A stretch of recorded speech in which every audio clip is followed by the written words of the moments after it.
a little different than the Ducks of the 90s. I gotta cut you. I mean, at this age, if you can't be great at hockey, don't bother. Don't bother? Mom, please. Shouldn't kids be able to play sports for fun?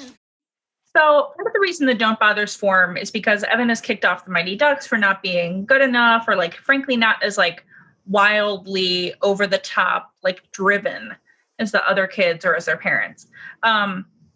Is that whole like pressure push thing a real thing you see amongst moms you might know? Or like, do you have perspective on how raising kids has changed from like when you and I might have been growing up?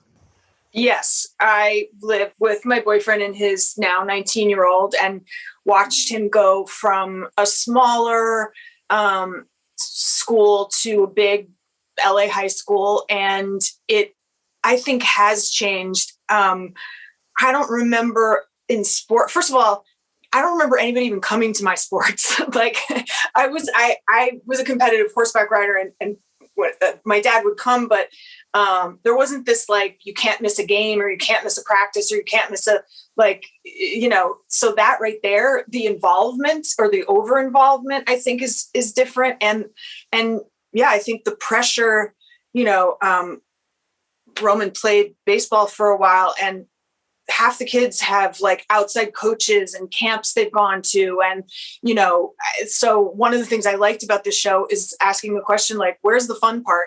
Like, I think about it when sometimes as a family, we're watching like American Idol or something and the kids are like 14, you know, and I'm like, oh my gosh, like I was a disaster until I didn't really work professionally. I mean, like a commercial here and there, but, you know, I moved to LA at like 28 and that's really where I started to work a little bit. And it wasn't, you know, I got Gilmore Girls at 32. Like, so you're 14, like stop, ease up. You know, I feel like we run the risk of taking away their path, you know, to find what actually they want to do or what actually brings them joy.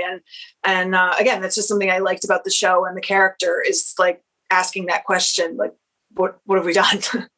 Well, the kids on this who are acting on this show like make me feel like the laziest human being alive. Like when I'm looking at their Instagrams or whatever, I'm like, oh, you've been playing drums for 12 years and you know, are great at hip hop dance or whatever. So like, God bless them. Maxwell had like an album drop while we were working. Like it's insane. But you know, one of my best friends is Mae Whitman, who is a child actor. And I do think there's a way, I mean, she's enjoyed her time and didn't feel pressured and became friends with George Clooney. And, you know, so, but I tried to think about as an adult on set, like I just wanted them to have as much fun as they could and try to make it a positive experience that is not full of pressure and is not dictating some outcome. It's like, you know, it's a group of kids and we're telling a story and just happens to be on TV. So I hope they're not traumatized by being child actors.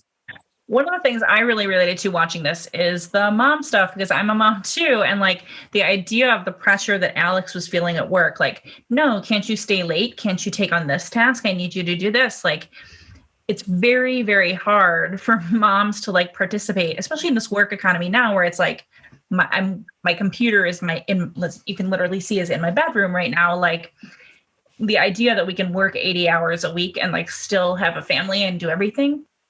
Does Alex sort of like ever make headway against that in the show, like that quote unquote, like work-life balance? Yes, I think so. Well, she gains confidence, I think, to stand up to her boss a little more.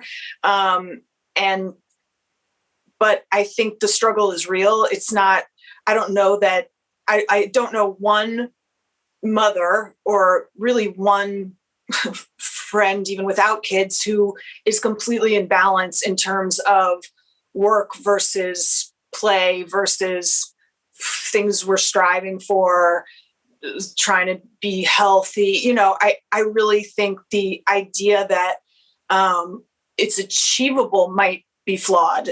That I think it might be a kinder approach to feel like every day you're looking for balance and you probably aren't going to hit it perfectly. And I think it just as a culture,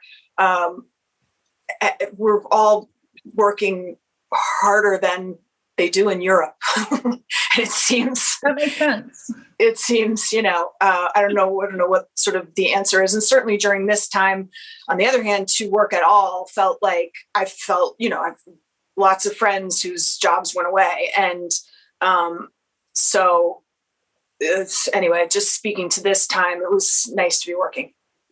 Yeah, I mean, you were a producer on the show, which sort of was supposed to go into production sort of around COVID and then went to production kind of during COVID. What sort of challenges, like what did you learn about making a show in such a trying time? Well, I guess ultimately we learned it's possible. And that was something that gave me a lot of hope. And, one of the things that surprised me was we went through all this stress of how do we do it? How do we do it safely? What are the rules?